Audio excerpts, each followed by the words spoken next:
Hello aqua friends, welcome to my channel. My name is Nicole and today I have this beautiful purple misty sunrise with these trees in the foreground.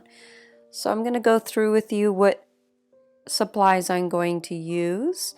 I have Arches paper and a variety of different round brushes and a 1.5 flat and then a very small detail brush. Now, in order to do some blending, I have a old fluffy makeup brush and a fan brush. The colors that I'm going to be using are Indian Yellow, Iso Yellow Deep, Quinacridone Coral, Permanent Violet, Cobalt Blue, and a little bit of neutral tint. So the first thing we're going to do is do our wet on wet background. So establishing all these beautiful pinks, violets, and oranges that are in this reference photo. I actually wet the paper in the sink and had taped it down. Now it will bleed through my tape. It usually doesn't do that, but because it was already wet when I taped it, you will notice that that's going to happen at the end of the video. I'm starting off with the lightest color, which is my Indian Yellow. Going in with my darker yellows and the Quin Scarlet to make a really pretty orange. Switching from my scarlet to my purples. So the first step is getting all these colors into the whole painting. So establishing all these vibrant colors. The purples kind of bleed into some bluer colors towards the bottom. So I'm trying to work as quickly as possible before our paper dries to establish all these colors. I'm using a fan brush to blend all the colors together. Now it's interesting, using a dry fluffy brush or a fan brush like this is really going to give your background a very pastel-y effect. Notice how much that blended everything together quite nicely.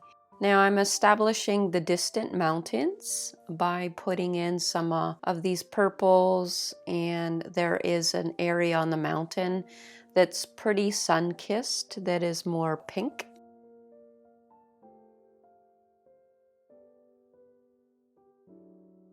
The foreground is darker, so I'm trying to put in these darker pinks and purples in the foreground mountain.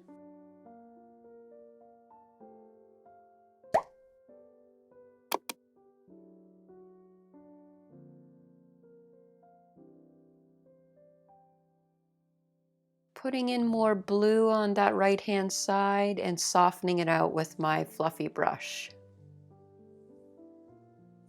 Now the foreground's quite dark, so I'm adding in the neutral tint with my purples and a little bit of vegetation so that that bleeds in kind of softly, has a soft effect.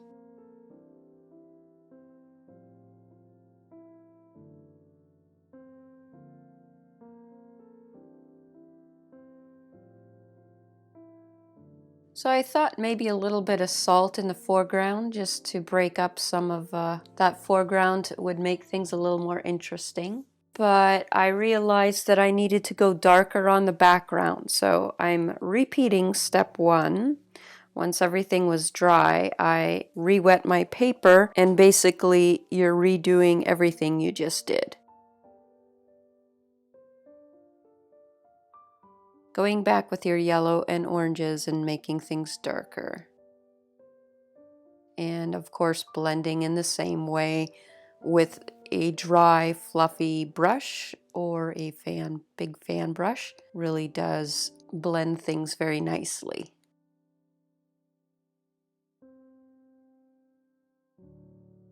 So I am happy with the color I'm getting. It's a lot more darker. I am not doing it as dark as in the reference photo because then you wouldn't be able to see the trees very well, but it did need to have some contrast in the piece.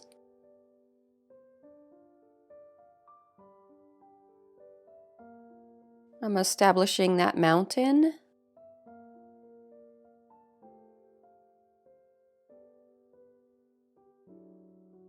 Kind of blending that sun-kissed area out a little bit more.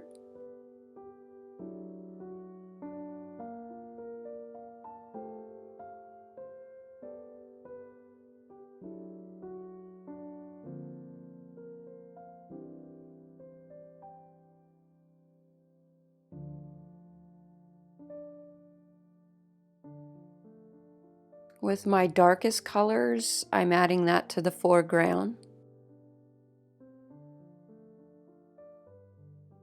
And again, on that right-hand side, it's a little bit more blue, so I'm adding in that mountain range. So once your paper dries, the last step is adding wet on dry details, which of course are the beautiful trees.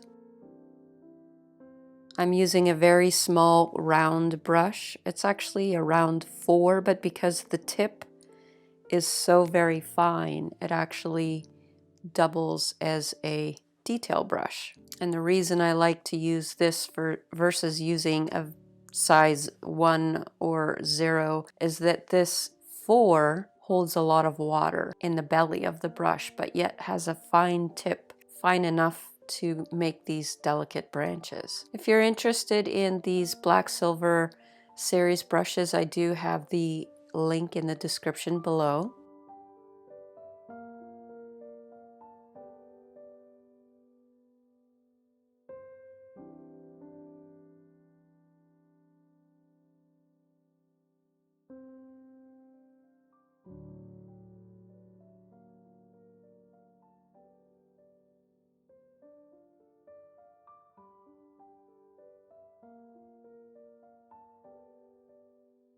So as you see, the more intricate you make the branches, the more realistic your tree is going to be.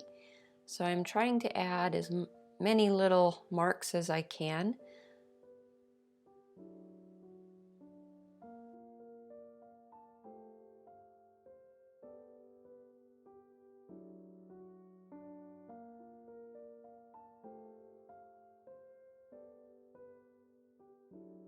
There are some distant trees in the foggy area that you could barely notice, but there's like a very faint shadow of them.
Getting in some of those very fine, misty branches in the background for those distant trees that are in the fog. Like I said, you just see kind of hints of lines, so it gives the impression that there are some distant trees in that foggy layer. Putting in the little fence area and some of the vegetation. And then there's also a very faint tree on the left-hand side that I'm adding in. The third step is going to be the longest step because putting in all of those tiny branches. But it's a very simple project. I hope you guys give this a try and let me know what you think about it in the comments below. Thanks for watching.